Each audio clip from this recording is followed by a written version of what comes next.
ውድ የደሚና ፖድካስት ቤተሰቦች እንደምን አዳራችሁ፣ እንደምን አረፈዳችሁ፣ እንደምን አመሻችሁ፣ እንደምን ዋላችሁ። ከየት እንደምትዩ የኔ ሰላምታ ሁሉንም ያጠቃለለ ነው። ጠዋትም ስትከፍቱ አለው፣ ማታም ስትከፍቱ አለው። ኤቭሪቲንግ እንግዲህ ሚድናይት ብቻ ነው ሌሊቱን እንትን ማለት ነውና የምትሰጡን ሀሳቦች የምናነሳቸው ኢሹዎች ላይ በጣም ተክሳሳችሁንም ወድጀዋለሁ፣ ምክራችሁንም ወድጀዋለሁ። ኤቭሪቲንግ ሀሳቦቻችንን መግለጽ እንፈልጋለን የምትሉ እህት ወንድሞች ግን ፕሊስ ዩ ዌልካም። ወደ እህቶች አደላችኋል። የወንዶች ተራ ደግሞ ይጠብቃል። ዛሬ ደግሞ በጣም እንወዳት ምናከብራት እህታችን ታናሽ እህቴ ነጃት መጥታለች። ነጃት እንኳን ደህና መጣሽ። እንኳን ደህና ቆያችሁኝ። አመሰግናለሁ። እንትን በአካባቢያችን ብዙ አስመሳይ ሰዎች አሉ ይላል አንዱ ያንቺ ሶሻል ሚዲያ። አስመሳይ ሰዎች ቢኖሩ እኛ ላይ ተጽዕኖ ይፈጥራሉ፣ በተለይ በትዳር ህይወታችን ላይ? አዎ በሚገባ። ማለት እነዚህ አስመሳይ ሰዎች ብዙ ጊዜ በደስታችን ሰዓት የሉም። ደስተኛ ሰላም በምንሆን ሰዓት አጠገባችን አይኖሩም። ትዳራችን ላይ ጸብ ሲኖር ወይም ደግሞ ኩርፊያ ሲኖር ያንን በሚያዩ ሰዓት ነው ወደ ትዳራችን ውስጥ ለመግባት የሚፈልጉት። ያ ማለት ትዳራችን እንደማይሆን ይነግሩናል።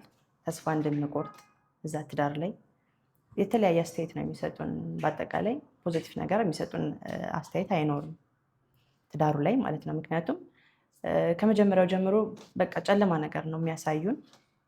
እነዚህ ሰዎች በአጠቃላይ ማለት ትዳራችንን ኩርፊያችንን ምንም ቢሆን ፕራይቬት ማድረግ አለ። በአጠቃላይ ትዳር ለማንም መናገር አለበት ብዬ አላስብም፣ ከሁለቱ ውጭ ማለት ነው፣ ችግርም ቢሆን ምንም ቢሆን። ስለዚህ ከነዚህ ሰዎች ራሳችንን ብንጠብቅ እላለሁ። አሁን እነዚህ አስመሳይ ሰዎች እኛ በር ካልከፈትንላቸው አይገቡም እኮ። በተናደድን ጊዜ የለም አይደል? አሁን በተናደድክ ሰዓት ወይም ደግሞ ከባለቤት ጋር ስትጣላ ወደ አጠገብ ወዳለ ሰው ነው የምትሄደው፣ ያንን ችግር ይፈታልኛል ወደምትለው ሰው ማለት ነው። ያ ሰው ደግሞ በእርግጥ ስለተናደርክ ጥሩ ነገር አታስብም በሰዓቱ፣ አይምሮ ላይ ጥሩ ነገር አይመጣም። ስለ ትዳር አጋርህም ሊሆን ይችላል። በዛ ሰዓት ደግሞ እነዛ ሰዎች የሚነግሩን ነገር አይታገስ ወይም ደግሞ ይሄ ያልፋል፣ እንደዚህ ነው ያጋጥማል ከማለት ይልቅ ዞር ብለው ከኋላ ማንነቷ ወይም ደግሞ በስህተቷ ተነስተው እዛች ሴት ላይ ወይም ደግሞ ባልየው ላይ ማለት ነው ያ ትዳር እንደማይሆን እንደማይቀጥል አውቄው ነበረ፣ ድሮም ነግሬህ ነበር እያሉ ያጥላሉናል ማለት ነው። ስለዚህ በአጠቃላይ በተናደርን ሰዓት፣ ትዳራችን ውስጥ ችግር በተፈጠረ ሰዓት ራሳችንን ተረጋግተን ወደ ትዳራችን ተመልሰን በመነጋገር ብንፈታው እላለሁ። በነገራችን ላይ ያነሳሽው ነገር በጣም የሚገርም ትክክለኛ ሀሳብ ነው። እነዚህ ሰዎች ባመመሽ ሰዓት፣ በቸገረሽ ሰዓት፣ እውነተኛ መንገድ ባለሽለት ሰዓት ላይ የሉም። አያውቁሽም፣ እሱንም አያውቁትም። ነገር ግን በሚገርም ሁኔታ ነግሬሽ ነበረ በየትኛው ጥንቆላ እንዴት አወቁት? ምክንያቱም ትዳር ደግሞ በነግሬህ ነበረና በነግሬሽ ነበር አይደለም የሚመሰረተው። ትዳር ሁልጊዜ አንደኛ የፈጣሪ በረከት ያለበት የሁለቱና የፈጣሪያቸው ሚስጥር ነው። ስለዚህ እነዚህ ሰዎች ደግሞ ስትቸገሪ፣ በተለይ ትዳራቸው ላይ ጥሩ ያልሆኑ ሰዎች አንቺ በተናደድሽበት ጊዜ አገኙሽ ማለት ነግሬሽ ነበር፣ የኔም እንዲያረግ ነበር የሚለው ነገር ላይ ነውና ትዳር ላይ በተለይ አሁን ያለንበት ዘመን ላይ ትዳርና ሶሻል ሚዲያ፣ ምክንያቱም እውነተኛ ትዳርና የሶሻል ሚዲያ ትዳር ሰፊ ልዩነት አለን። አሁን ላይ ብዙ ጊዜ ከነበርንበት ማንነት ይልቅ የምናየው ነገር ያጓጓናል። ምክንያቱም ወይ ከተነሳንበት ራሳችንን ከዛሬ 10 ዓመት በፊት የት ነበርን፣ ዛሬ የት ደርሰናል ከማለት ይልቅ ሶሻል ሚዲያ ላይ የምናየውን ነገር ወይም ደግሞ ቤት፣ መኪና፣ የተለያየ ነገር ቁሳዊ ነገር ማለት ነው። አክቹዋሊ የሚቀረጽ ነገር እውነት ነው ብዬ አላስብም። በጥቅሉ ማለት ነው ድራማ ነው በቃ ብዬ ነው የማስበው። እውነተኛ ነገር ጓዳቸው ከካሜራ ጀርባ ነው ያለው። እነሱ የሚያሳዩን ለእኛ የምንወደውን ነገር ወይም ላይክ የምናደርግላቸውን ነገር ነው። ስለዚህ ሶሻል ሚዲያ ላይ ያለን ነገር እያዩ እራሳቸውን የሚያወዳድሩ ሴቶች አሉ። ብዙ ጊዜ ሴቶች ናቸው እንደዚህ የሚያደርጉት ማለት ነው። የእሷ ባል እንደዚህ ነው፣ አበባ ይገዛላታል ምናምን፣ ብዙ ነገር ማለት ነው። ምናልባት የእኛን እኮ ጥሩ ነገር ሊኖረን ይችላል ያልተቀረጸ ማለት ነው። እንደዚህ እያወዳደርን ራሳችን ማወዳደር ያለብን ከኛ በታች ያሉትን ሰዎች ነው ብዬ ነው የማስበው። ለምሳሌ በእኔ እድሜ ሆነው ያላገቡ ሴቶች አሉ፣ ትዳር ያላገኙ ሴቶች፣ ያልወለዱ ወይም ደግሞ ልጅ ያላገኙ፣ ጤነኛ ልጅ የሌላቸው ብዙ ሰዎች አሉ። እነሱን ጋር ብናወዳደር ራሳችንን ለፈጣሪያችን አመስጋኝ እንሆናለን ብዬ አስባለሁ። የበላይ ያሉ ሰዎችን የምናይ ከሆነ ዓለም ላይ ብዙ ሰዎች አሉ፣ ብዙ ከኛ የሚበልጡ ብዙ ሰዎች ሁሉም አንድ ተደርጎ አልተፈጠረም። በመልክም በኢኮኖሚም በህይወትም ማለት ነው። ስለዚህ የውድድር ህይወት ትተን የራሳችን ህይወት ደስተኛ ሆነ መኖር። በሴቶቹ ሳይድ ነበር ያየሽው። በወንዶቹ ሳይድ እኛ ደግሞ ምንፈራው አለ እኮ።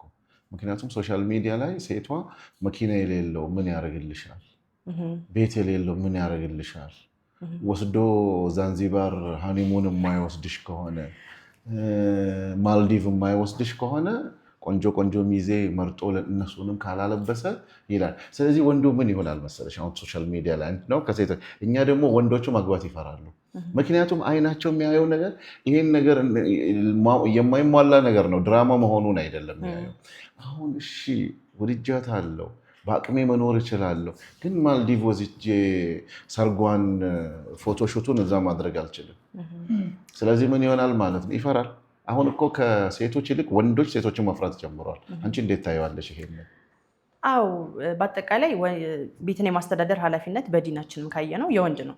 ለኃላፊነት ብቁ ከሆነ ስትታመም የሚያስታምማት ከሆነ ሆስፒታል ወስዶ ልጆች የሚያስተምር ከሆነ በቂ ገንዘብ ካለው ማግባት መፍራት የለበትም። እንደዚህ አይነት ሴቶች ደግሞ ቁሳዊ ናቸው እንጂ ለትዳር ይሆናሉ ብዬ አላስብም። እንደዛ የሚሉ ሴቶች ካሉ አጠገቡ እንኳን ማለት ነው። ይሄ ትዳር ደግሞ በቁስ አይደለም። ሌግዠሪ ነገር መመኘት የለብህም። በአጠቃላይ ገንዘብ ያስፈልጋል ለወንድ ልጅ፣ ምክንያቱም ሙሉ ኃላፊነቱ በሱ ነው ማስተዳደር ያለበት ማለት ነው። ስለዚህ ለኃላፊነት ብቁ ከሆነ ምንም መፍራት የለበትም ብዬ ነው የማስበው። ከፍ አድርጋችሁ ሰቅላችሁብን እኮ ነው። እንደዚህ አይነቱ ሴቶችን ማየት የለበትማ። አሉ እኮ ብዙ ሴቶች ኢልምን የሚያውቁ የቀሩ። ስለዚህ እንደዚህ አይነት ነገር የሚያዩ ሴቶች ጋር ሲደርስ ኩዌሽን ማርክ የእሱ ፍላጎት እነዚህ አይነት ሴቶች ከሆኑ ምንም ማድረግ አይቻልም። ይቀጥል። በጣም አሪፍ ነው። አንድ ትንሽ ላይ ምናየው በጣም የተመቸኝና ደስ ያለኝ ምንድን ነው የሚለው የኪስ ቦርሳው ሳይፈተሽ አለቻ የገንዘብ ዋሌቱ አላቅም። የኪስ ቦርሳ እንዴት እንደሆነ እንግዲህ ምኑን ማየት እንደፈለግሽ አንቺ ነሽ የምታይ። የኪስ ቦርሳው ሳይፈተሽ ወንድ ልጅ አታግቢው። ትክክል ነው። አሁንም እኮ ቅድም ያነሳውልህ ሀሳብ እንደዛ ነው ያልኩት። ሙሉ በሙሉ የማስተዳደር ኃላፊነቱ የወንድ ልጅ ነው እንደ ሃይማኖታችን ስናየው ማለት ነው። ስለዚህ ያንን ሰውዬ ስታገኘው ብዙ ጊዜ ቤተሰብ ምንም የዘር ሀረግን ከመጠየቅ ይልቅ እንዴት ነው ማስተዳደር ትችላለህ ወይ፣ ቤት ኪራይ መክፈል ትችላለህ ወይ፣ ልጆች በወልድልህ ትምህርት ቤት መክፈል ትችላለህ ወይ፣ ስራህ ምንድን ነው ብሎ መጠየቅ አያሳፍርም። ምክንያቱም ትዳር ሊመሰሩቱ ነው። ትዳር ሲመሰሩቱ ደግሞ ልጅ ይመጣል። ስትታመም ማስታመም አለበት። ሐኪም ቤት ወስዶ ቢያንስ ማለት መሰረታዊ ፍላጎቶች ማሟላት መቻሉን ማረጋገጥ መቻል ያሳፍራል ብዬ አላስብም። የኪስ መጠኑ እንዴት ተወቀው? ለምሳሌ የመጀመሪያ ቅድመ ትዳር ላይ ሙቀቱ አለ፣ ጅንጀናው አለ፣ መታወቁ አለ፣ ፍቅሩ አለ፣ ግርግሩ አለ። አሁን አንቺ ያነሳሽው መሰረታዊ ነገር ነው። ያችን እንዴት ማግኘት ይችላሉ? የምታውቂው ነገር ካለ ሴቶቹም እህቶቻችንም ያንን ነገር እንዲያውቁት፣ ወንዶቹ ደግሞ እንዲዘጋጁበት ማለት ነው። እሺ፣ ግንኙነታቸው እየሄደ በሄደ ቁጥር ወደ ትዳር ይሄዳል። ወደ ትዳር ወሬ ይደርሳል። ስቴፕ ባይ ስቴፕ ማለት ነው። በትክክል እዛ ላይ ሲደርስ እንዴት ነው ቤታችንን መምራት የሚችል አቅም አለ ወይ? ምንድን ነው የምትሰራው? ስራ ምንድን ነው? በወር ምን ያክል ታገኛለህ ብሎ መጠየቅ አያሳፍርም። ምክንያቱም ትዳር ሊመሰሩት ነው። ትልቅ ተቋም ነው ትዳር ብዬ ነው የማስበው። እንደዛ የወንድ ልጅ ኪሱ የሴት ልጅ እድሜ ይባላል በአባባል። እውነት ነው። ስለዚህ ኪሱን እንዴት ታገኘው? ሴት ልጅ እድሜዋን በመጠየቅ ነው መጠየቅ ነው። አሁን ለምሳሌ አልኩህ እኮ ስቴፑ ወደ ትዳር ሲሄድ ሲያመራ ቤት ሊመሰሩቱ ነው። እንዴት ነው አቅምህ? ምንድን ነው የምትሰራው? ስራ ቤታችንን ማኔጅ ያደርጋል ወይ ብላይ መጠየቅ ያሳፍራል ብዬ አላስብም። በዚህ መልኩ ነው በመጠየቅ ነው ልታውቅ የምችለው። ማቴሪያሊስት ነሽ ካለሽስ? ለምሳሌ እኔ ጥረቱ አለኝ ማኖር እችላለሁ በአቅሜ ነው ማኖረው ካለና አንዳንድ ጊዜ የመረረ እውነት ሆኖ ጠጋ ብሎ እሺ ወደፊት ምን አይነት ቤት ውስጥ ታኖረኛለህ፣ ልጆቻችን እንዴት እናደርጋለን፣ እቅድሽ ምንድን ነው አንቺ ማቴሪያሊስት ሆንሽብኝ ካለሽ እንዴት ብላ ትመለስ አንዲት ሴት? ማቴሪያሊስት ኖ፣ ይሄ እኮ መሰረታዊ ፍላጎት እኮ ነው። ይሄ እኮ ሀቅ ነው እኮ። ፍቅር ብቻ እኮ አይደለም መወራት ያለበት፣ ስለ ወደፊትም ህይወት መወራት አለበት። ምክንያቱም ነገ ጧት ሴትዮ እኮ ገንዘብ ጠይቀው ነው አይደለም? ስራም ቢኖራትም ባይኖራትም እኮ መጠየቁ አይቀርም። ስትጠይቀው መስጠቱ አይቀርም ያ ሰውዬ ማለት ነው። ስለዚህ ቀርማ እንዴት ነው ቤታችንን የምናስተዳድረው? በምን አይነት መንገድ ነው? ምን ያክል ነው አቅምህ? ምን ያክል የቤት ኪራይስ መክፈል ትችላለህ?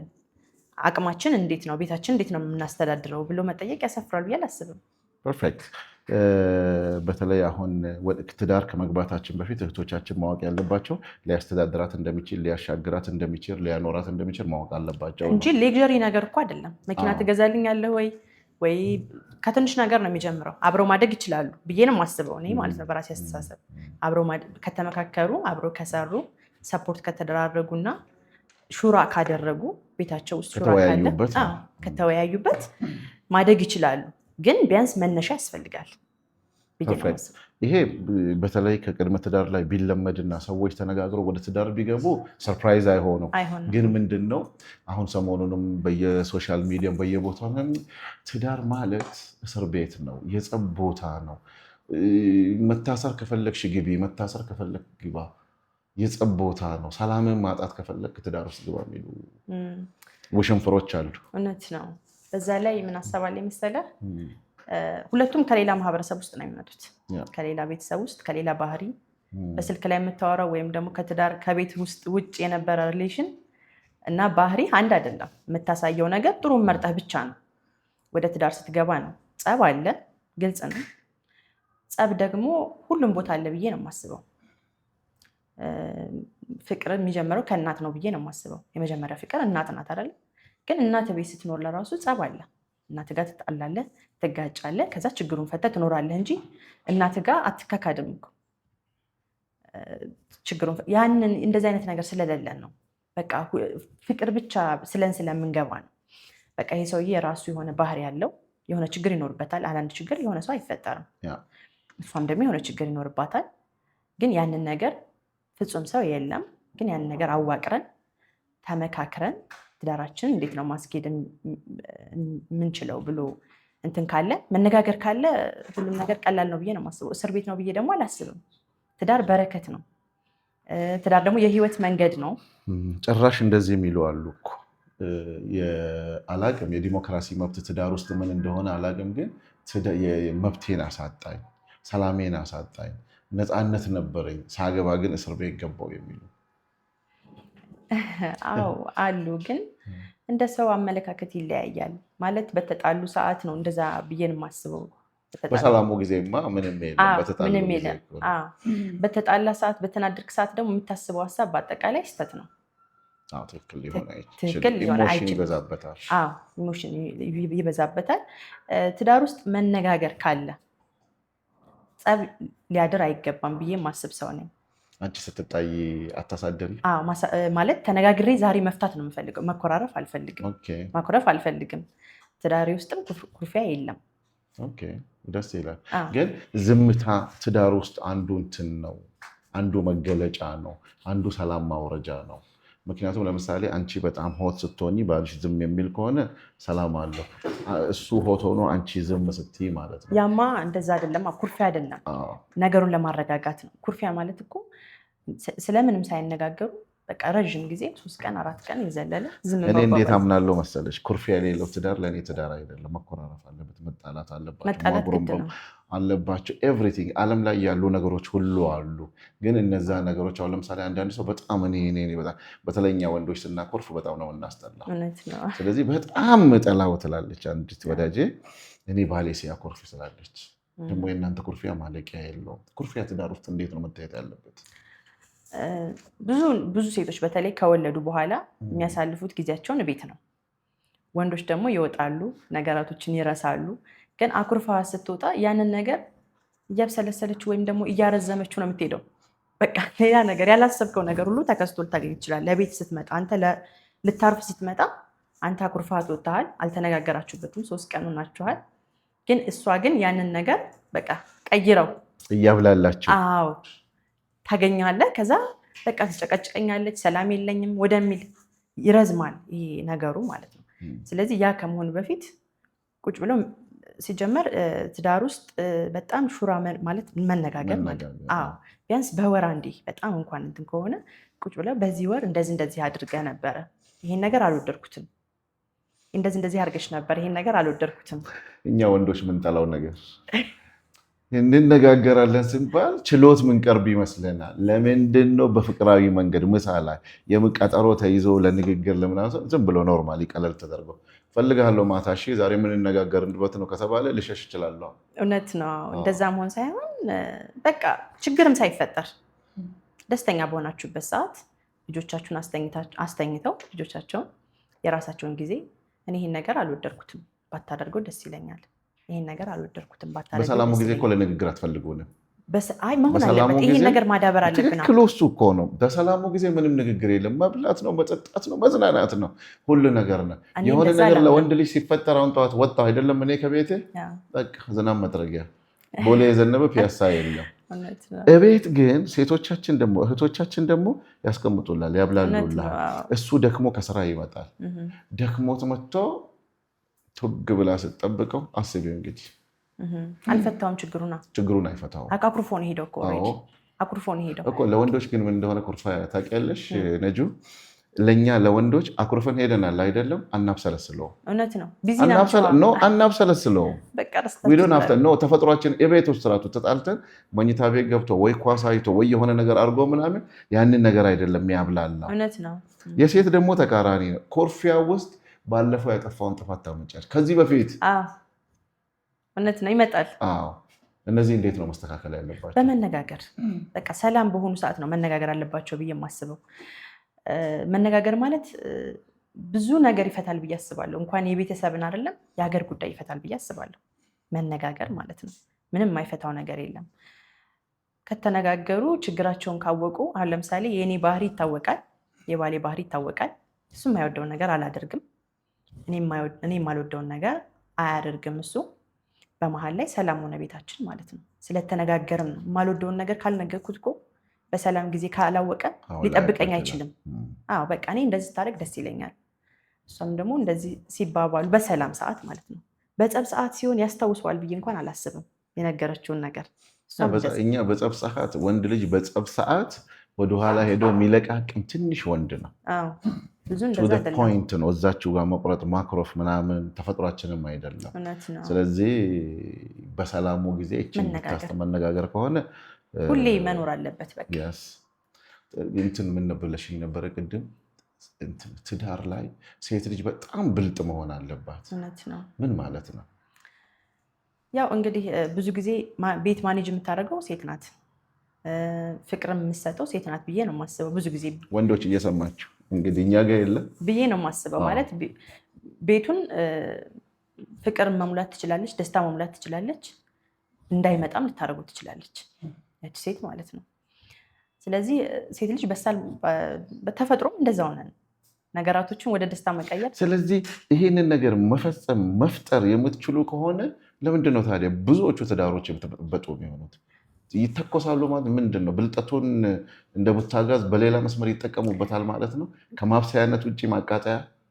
እንደዛ ሳይሆን ብዙ ጊዜ ሴቶች አቴንሽን እንፈልጋለን፣ አክቹዋሊ መታየት እንፈልጋለን በምናደርገው ነገር በሙሉ ማለት ነው። ወንድ ደግሞ መከበር ይፈልጋል። የምትወደውን ነገር ከሰጠሃት የምትወደውን ነገር አትሰጥህም ብዬ አላስብም። ለምሳሌ አቴንሽን የሚሰጠኝ ከሆነ ባሌ እንደምወደድ የሚያሳየኝ ከሆነ የማላከብርበት ምንም ምክንያት አይኖርም እኮ። ቤት ውስጥ ለምሳሌ ሴት ልጅ ብልጥ መሆን ያለበት ፍቅር መስጠት ትችላለች፣ ፍቅሩን ማንሳትም መመለስም ትችላለች። ኤቭሪቲንግ እጇ ላይ ነው ያለው። ኤቭሪቲንግ እጇ ላይ ነው ያለው። ግን ደግሞ መቀበልም ትፈልጋለች። የሆነ ነገር ጊቭ ኤንድ ቴክ እንደዚህ አይነት ነገርም አለ። አሁን ለምሳሌ እኔ እንደዚህ አድርጌ ትቆጥራለች። ባይዘው ብዙ ሴቶች እንደዚህ ነው የሚሸወዱት። ምንድነው እኔ እንደዚህ አድርጌ የዛሬ ወር እንደዚህ ስጦታ ሰጥቼው እንደዚህ አድርጌው አንቨርሰሪያችንን አላያስታውስም፣ ስጦታ አይሰጠኝም፣ ወይም ደግሞ ራት ይዞኛ አይወጣም፣ እኔ ግን እንደዚህ አድርጌ ቤቱን እንደዚህ መቁጠር የለብንም ብዬ ነው የማስበው። ያን ሰውዬ ማስተማር ትችላለህ በምታደርገው ነገር። የሆነ ሰዓት ላይ ያ ነገር ሲቆም ለራሱ ወይ እሱ ያስቀጥለዋል ብዬ አስባለሁ። ትዳር በውለታ አይደለም፣ በውለታ መሆን የለበትም። አክቹዋሊ ወንዶች የማስታወስ ችሎታቸው ትንሽ ነው ብዬ ነው የማስበው። ብዙ አያስታውሱም፣ ብዙም ትኩረት አይሰጡትም። እዛ ጋ ነው ወንዶች የሚበሉት ብዬ አስባለሁ። ሴት ደግሞ ለትንሽ ነገር በቃ ሁሉንም ነገር ታስታውሳለች። ጥቃቅን ነገርም እንለቃቅማለን። ያ ነው የማያግባባን ብዬ ነው የማስበው። ስለዚህ ለምሳሌ አኒቨርሰሪን አላስታወስክም፣ የተጋባንበትን ቀን አላስታወስክም፣ ወይ የእንትናችንን የደስታ ቀናችንን አላስታወስከንም ብሎ ከመጣላት ይልቅ መምራቱ አይሻልም? ከማኩረፉ ይልቅ እኛ እንደምንረሳ የወንዶች ባህሪ መሆኑ ከታወቀ ብዙ ሰው አንዳንዱ ምን ይላል? ቫለንታይን ቀን ረሳ ይላል። አንዳንድ ቀን የተጋባንበትን ቀን ረሳ ይላል። የሆነ ብቻ የሚያከብሩት ቀን ያጣላቸው። እሷ ካረሳችሁ ምን ችግር አለው? እሱ ነው እንዲያስታውስ ትፈልጋለች እኮ። ብታስታውስ ምን ችግር አለው? ምንም ችግር የለውም።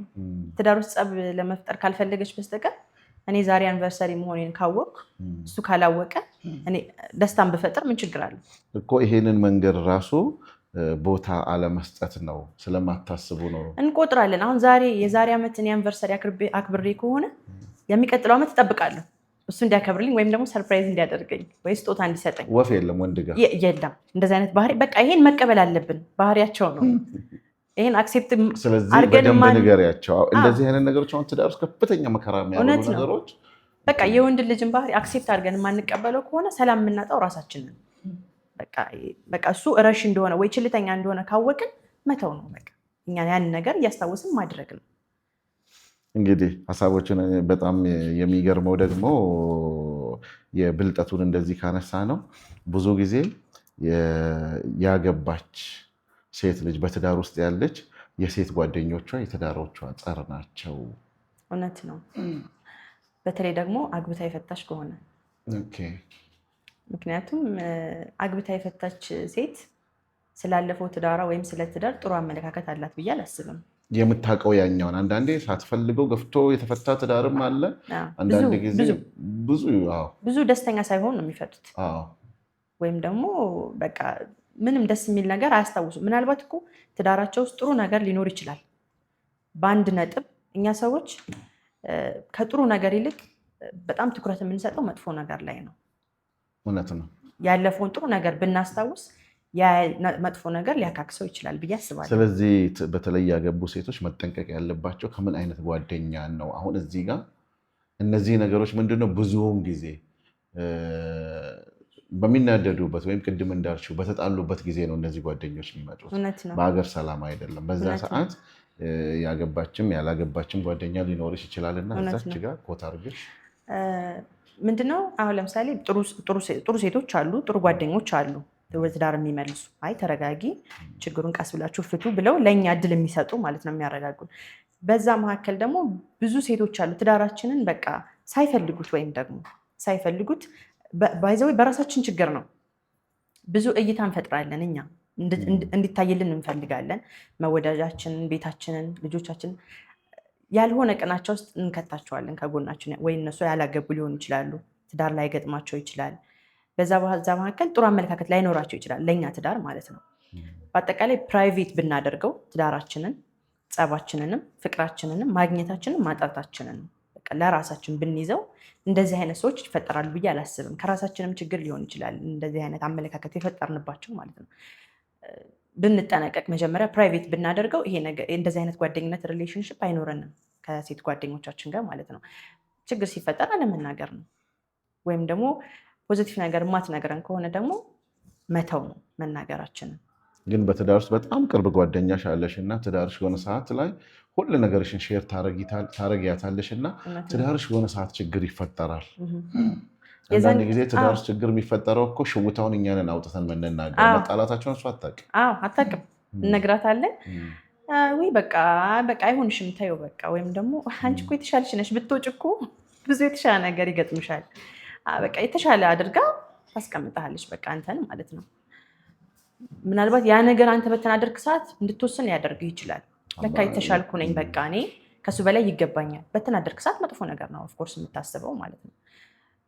ስለዚህም በቃ እውነቷን ነው፣ ለካ የተሻለ ነገር ይገባኛል፣ ለምንድነው እንደዚህ የምንኖረው፣ ለምንድነው እንደዚህ የምሰቃየው ምናምን ብለህ ራስህን ያልሆነ ነገር ውስጥ ታስገባለህ፣ በቃ ትመረዛለህ። ስለዚህ ፕራይቬት ማድረግ ነው ብዬ ነው የማስበው። ጓደኛ ይቅር ብዬ አላስብም፣ ያስፈልጋል። ምክንያቱም ክፉ ደግ አለ፣ ከሰው ጋር ነው የምታሳልፈው። በክፉ ጊዜም በጥሩ ጊዜም ከባልህ ጋር ብቻ አይደለም የምታሳልፈው፣ ሶሻል ላይፍ ሊኖርህ ይገባል። ግን ባውንደሪ ማድረግ ነው። ባውንደሪ ካደረግ መነጋገር ካለ ትዳር ውስጥ ሰው ማታስገባ ከሆነ ምንም ነገር ይፈታል ብዬ ነው የማስበው። ምናልባት ብዙ ጊዜ ትዳር ውስጥ ሴት የምንገልጽበት ነገሮች አሉ፣ ወንድን የምንገልጽበት ነገሮች አሉ፣ ገብቶንም ሳይገባንም ማለት ነው። ስለዚህ አንድ ሰው ትዳር ውስጥ ጥሩ ባለትዳር ለመሆን ወይም ጥሩ ሴት ለመሆን ከትዳሯ ኤክስፔክቴሽኑ አንዲት ሴት ልጅ፣ ምክንያቱም አንቺ ባለትዳር ነሽ፣ ስለ ትዳር በደንብ ታውቂያለሽ። ምን ኤክስፔክት አድርጋ ትግባ? አሁን ኤክስፔክቴሽኑ እየተጋጨ አስቸገረ። ምንድን ነው ኤክስፔክት አድርጋ ወደ ትዳር መግባት ያለባት? በአጠቃላይ ከትዳር በፊት ያለ ህይወት ትዳር ውስጥም ይቀጥላል ብዬ አላስብም። ከትዳር በፊት የነበረ ነገር ምናልባት በባህሪ ደረጃ ለራሱ ማታውቂው ሰው ሊሆን ይችላል፣ ማታውቃት ሴት ልትሆን ትችላለች። ግን መዋደድ ካለ መከባበር ካለ ብዙ ጊዜ የመጀመሪያ ዓመት ሁለተኛ ዓመት በጣም ከባድ ነው ትዳር ላይ ማለት ነው። ምክንያቱም ሁለቱም እንዳልኩ ከሌላ ማህበረሰብ ነው የመጡት፣ ከሌላ ቤተሰብ፣ አመለካከታቸውም አስተሳሰባቸውም ይለያያል፣ ባህሪያቸውም ማለት ነው። ያን ለማዋሃድ ደግሞ ረጅም ጊዜ ይፈልጋል፣ ትዕግስት ይፈልጋል። ከአንደኛው ጎን ብቻ ሳይሆን ከሁለቱም ጎን ትዕግስት ይፈልጋል። መተላለፍ ፍቅርን አይደለም ትዳርን የሚያቆመው ብዬ ነው የማስበው። ምንድን ነው የሚያቆመው? ትዳርን የሚያቆመው መከባበር፣ መቻቻል እና ደግሞ መተላለፍ። ሁሉን ነገር እንደ ርዕስ እያነሳን ከመጣላት ይልቅ ማለፍ፣ ያንን ነገር ትዳርን ፍቅር አያቆመው። መሰረቱ ሊሆን ይችላል ግን የሚያቆመው መቻቻልና መተላለፍ፣ መከባበር ነው። ስለዚህ ሴት ልጅ ምንድን ነው ኤክስፔክት አድርጋ መግባት ያለበት? እንደ ሴት ለምሳሌ የወንዱን እንኳን ባታወሪ እንደ ሴት ኤክስፔክት አድርጋ መግባት ያለበት ከትዳር በፊት ያለው ሁኔታ ትዳር ውስጥ እንደማይቀጥልና ራሷን ሬዲ ብታረግ። ሬዲነሱ ነው እኮ ችግሮችን። አዎ ትዳር አለማችን ላይ በቃ ሁሌ እንደ ጫጉላ ቤታችን እንደ ጫጉላ ነው የምንጠብቀው እኛ ሴቶች። በቃ ፍቅሩም ጊዜ መሰጣጣቱ ምናምን፣ ግን ላይፍ እንደዛ አያደርገንም። እሱም የራሱ ኃላፊነት ይኖርበታል፣ እሷም ደግሞ የራሷ የሆነ ኃላፊነት ይኖርባታል። ስለዚህ በዛ ጊዜ ያለመሰጣጣት ሊኖር ይችላል። እንደ መጀመሪያው አሁን ለምሳሌ መጀመሪያ አካባቢ በስልክ ረዥም ሰዓት 2 ሰዓት ወይ በሜሴጅ ምናምን ሊኖር ይችላል። የዛን ሰዓት ደግሞ ወይም ደግሞ ሳታየው ጧት ለራሱ ሊወጣ ይችላል፣ በስራ ጉዳይ ማለት ነው። ያ ሰውዬ ለትዳሩ ለቤቱ እየለፋ እስከሆነ ድረስ ጊዜ ባይሰጣት እንኳን ያንን ነገር ተቋቁማ ማለፍ አለባት። በዛ ላይ ደግሞ ብዙ ኤክስፔክት አናድርግ። ብዙ ነገር ሁሌ ጥሩ ነገር ብቻ አንጠብቅ። ጸብም አለ በቃ። ግን ጸብም ደግሞ ሲኖር ደግሞ ወደ መጨረሻ አሁን እኛ ሴቶች ምንድነው አንድ ጸብ ሲፈጠር በቃ መፋታት አለብኝ ይበቃኛል ምናምን እንላለን። እንደዛ መሆን የለበትም። ረዥም መንገድ አስበን እስከገባ ድረስ ከራሴ ኤክስፔሪየንስ ነው የምነግርህ፣ ትዕግስተኛ መሆን አለባት ሴት ልጅ ማለት ነው። ኒካህ በወንድ ልጅ እጅ ቢሆንም ሴትም ደግሞ ትዕግስቱን ታስጨርሰው ድረስ መሄድ የለባትም። እናትሽ ቤት እህቶችሽ ጋር ትጣሊያለሽ፣ እናትሽ ጋር ትጣሊያለሽ፣ ግን መልሰሽ ቤተሰብ ነሽ፣ አትፋች። ይሄንንም እንደ ቤተሰብ መቁጠር አለብህ። የትዳር አጋርህም የልጆች አባት የሚሆን ነው። ነገ ጧት ስትታመም ከጎን የሚሆን ነው። ብዙ ነገር አብረህ የምታሳልፈው እስከሆነ ድረስ ቤተሰብ ነው። ጸብ አለ፣ በቃ ችግርን መፍታት ነው። ጸብ የለም ፍቅር ብቻ አድርገን ስንገባ ነው ችግር የሚፈጠረው ብዬ አስባለሁ።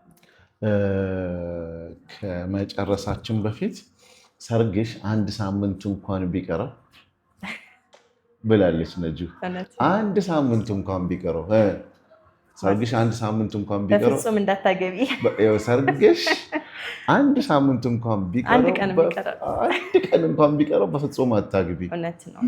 የትዳር አጋርሽ ሃይማኖቱ ጋር ደካማ የሆነ ሰው፣ ሃይማኖት እምነቱ ላይ ማለት ነው በአጠቃላይ። ምክንያቱም እምነቱ ላይ ደካማ የሆነ ሰው ትዳሩ ላይ ይታመናል ብዬ አላስብም። የፈጠረውን ፈጣሪ የማያምን ሰው አንቺን ሊያምንሽ ወይም ደግሞ ሊታመን አይችልም። ሁለተኛ ነገር ደግሞ ቤተሰቦቹ፣ መጀመሪያ የተገኘው የሰውዬ ከቤተሰቦቹ ነው፣ ከእናቱ ነው። ፍቅር የሚጀምረው ከእናት ነው። እናት ብዙ መስዋዕትነት አድርጋ ነው የምታሳድገን፣ እናቱኝ ስላየሁት ማለት ነው።